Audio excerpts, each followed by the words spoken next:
से शुरुआत हुई और उसके बाद एज अ पेरेंट उन्होंने स्कूल के टीचर्स में स्कूल में विश्वास दिखाया और अपने बच्चे के एजुकेशन के लिए भी हमने विश्वास रखा। आप 3 बार हमारे ज़िले से एमएलए रह चुके हैं, 2 बार मंत्री हैं, बचपन से ही आरएसएस के स्वयंसेवक रहे हैं। सोसाइटी का शुरू से उन्होंने बहुत सेवा करी है। आपका मैं बहुत बहुत हार्दिक स्वागत करता हूँ। Please all the teachers and staff give them a big hand, all the student to welcome him.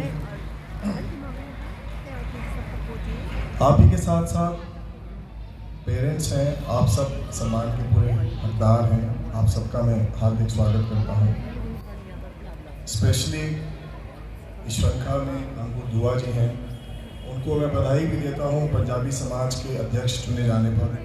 आज ही मुझे पता चला सोशल मीडिया से। देखिए, अखबार से पहले सोशल मीडिया ने बता दिया। डॉक्टर दीपक गोयल जी हैं, अतुल हसन जी हैं, एडवोकेट पोरिया जी हैं, मनीष गुप्ता एडवोकेट जी हैं, विनोद संगल जी, सुरेंद्र जी हमारे साथ हैं, आर.एम. तिवारी जी, मृदुला जी, आप सब लोगों का बहुत बहुत शुक्रिया।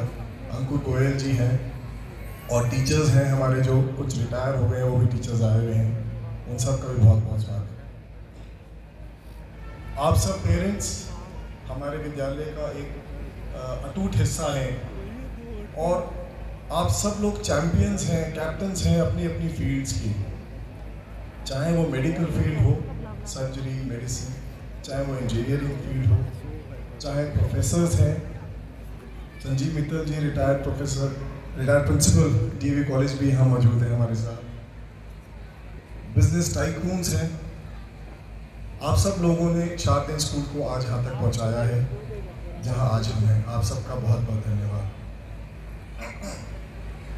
डिजिटल मीडिया के साथ हमारी लव हेट रिलेशनशिप चलती रहती है। हम उससे प्यार भी करते हैं और नफरत भी करते हैं। कभी तो स्कूल ये भी कहता है बच्चों को, ज़्यादातर ये कहता है कि डिजिटल से दूर रखो, डिजिटल से दूर रखो, और वहीं स्कूल अपने आप भी डिजिटल करने की कोशिश कर रहा है। इसी श्रृंखला में आपके स्कूल ने पायनियर होके क्लासेस के अंदर 15 interactive flat touch screen panels लगाए हैं। ये ऐसे समझ लीजिए जैसे कि आपके mobile phone 6 foot by 4 foot के होके ब्लैक बोर्ड की जगह ले लें और बच्चे उसी पे अपनी टीचिंग और लर्निंग से कोऑर्डिनेशन देखें।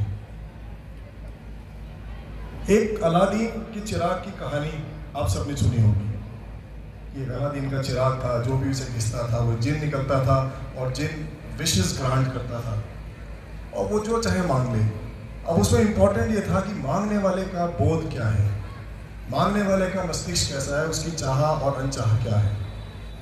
आज की तारीख में वो अलादीन का जिन है आपका टेलीफोन, मोबाइल और इंटरनेट। आप उसे घिसने की भी ज़रूरत नहीं, बस टैप कर दीजिए और जिन निकल आता है। और अब तो टैप की भी ज़रूरत नहीं है, मुंह से बोल दो क्या चाहिए, अलादीन का जिन आपको तुरंत ला के देगा। आप सबके हाथ में ये जिन आए, बहुत इससे भी बड़े बड़े जिन आए, मुझे स्वागत है। लेकिन हमारे बच्चों के हाथ में जब ये जिन आते हैं तो आप सोचिए वो क्या क्या मांगते हैं, क्या क्या मांग सकते हैं। क्या अलादीन के जिन को उनकी ये मांगें पूरी करनी चाहिए? तो मैं कहूँगा कि ये चिराग उनके हाथ में ना दें, और दे तो आप अपने सुपरविजन में दें, क्योंकि अभी उनको बोध नहीं है कि उन्हें क्या मांगना चाहिए।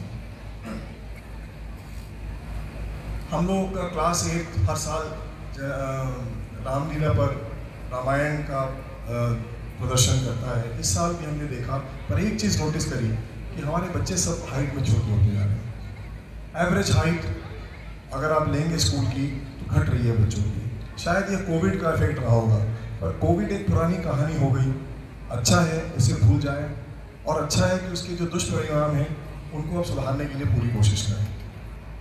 बच्चों की हाइट बढ़ाने के लिए गेम्स, फिजिकल एक्सरसाइज, डाइट, ये सब पे हमें थोड़ा सा जितना पढ़ाई पे ध्यान देते हैं उससे ज़्यादा देना पड़ेगा। स्कूल में हम जितना कर सकते हैं कोशिश करेंगे।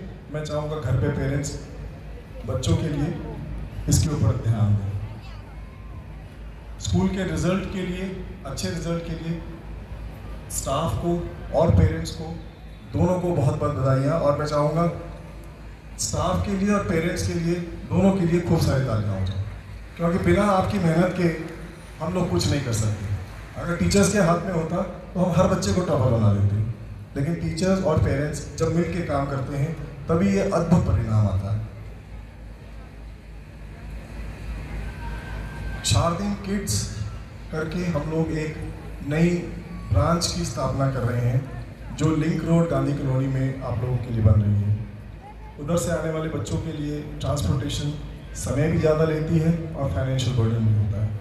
तो नर्सरी से लेके क्लास 5 तक का एक छोटा सा स्कूल जो कि न्यू एजुकेशन पॉलिसी के अनुकूल होगा, सरकार के द्वारा जो नए पैमाने और जो मानक रखे गए हैं उनके हिसाब से कमरे का साइज़ 24 फुट बाई 17 फुट कम से कम एक नर्सरी LKG की क्लासरूम का साइज़ सरकार ने बनाया है, जो सही भी है, बल्कि कम से कम है, इससे ज़्यादा होना चाहिए। तो इन्हीं साइज़ के हिसाब से वहाँ कमरे होंगे और सारी सुविधाएं बच्चों के हितों को, छोटे बच्चों को हितों में ध्यान में रख के हम लोग करेंगे। आप सबका मुझे उम्मीद है कि आप सबके बच्चों को उससे ज़रूर लाभ मिलेगा। अंत में एक छोटी सी कहानी में, छोटी सी कहानी नहीं, छोटा सा एक कुछ लाइनें हैं जो मैं आपके साथ शेयर करना चाह रहा हूँ। किसी ने पूछा कि आप सोते हुए जब काम करेंगे तो वो काम कैसा होगा। सोते हुए पहली बात तो काम करेंगे क्यों नहीं, पर मान लो आप नींद में कोई काम करेंगे, आपने नींद में सोते सोते ग्लास का, पानी के गिलास का उठाया तो कई बार तो शायद आप गिर जाएंगे या ग्लास में गिर जाएगा। तो सोते सोते काम हमको नहीं करना है। अब दूसरी चीज़ ये बताइए कि जब हम जागते हुए सो रहे हैं और उस वक्त हम काम करेंगे तो कैसा होगा। ये प्रश्न सुन के थोड़ा सा दिमाग भिनभिनाया। उस प्रश्न को और विस्तार से कहा कि एक मैं रस्सी बिछा दूं फर्श पे और आपसे चलने के लिए कहूँ तो आप चल लोगे। हाँ बिल्कुल चल लेंगे, कोई दिक्कत नहीं, चल के भी दिखा देंगे। और अगर उसी रस्सी को मैं 50 फीट ऊपर एक दीवार से दूसरी दीवार पे बांध दूं, क्या उस पर चलोगे।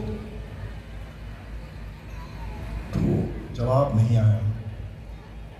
तो सवाल करने वाले ने ये कहा कि अगर जागते हुए चलोगे तो चल पाओगे, लेकिन सोते हुए जागने के बावजूद सोते हुए चलोगे तो नहीं चल पाओगे। हमें अपने बच्चों की चेतना जो सोई हुई है, भिन्न भिन्न कारणों से उसको जगाने का प्रयास करना है। वो पल पल जिए वर्तमान में, ना पास्ट में ना फ्यूचर में। और जब वो पूरे जाग के कोई भी काम करेंगे तो निसंदेह सफलतापूर्वक करेंगे और सफलता उनका कदम चूमेगी।